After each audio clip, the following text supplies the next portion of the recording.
the woman your father should have married. That's what I found, written in my dead husband's handwriting. In a love letter to my sister, dated 3 weeks after our wedding.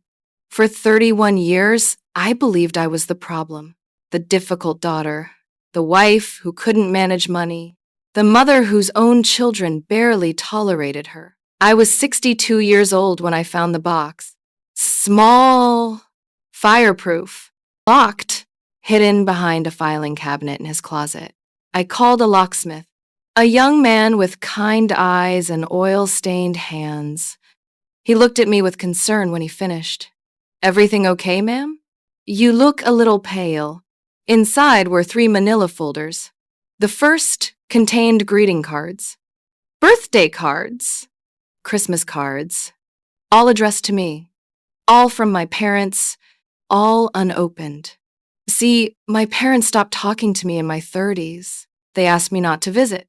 My mother's funeral happened without me.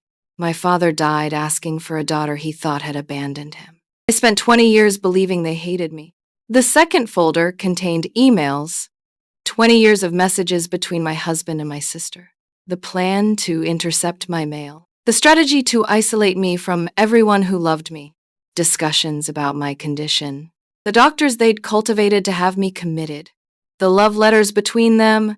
The third folder contained 2 wills.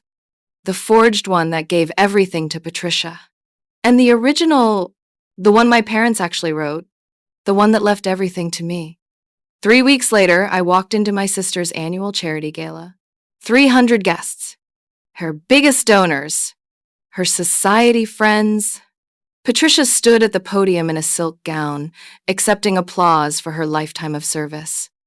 Then the MC announced one final speaker. Margaret Morrison is asked to say a few words about her sister.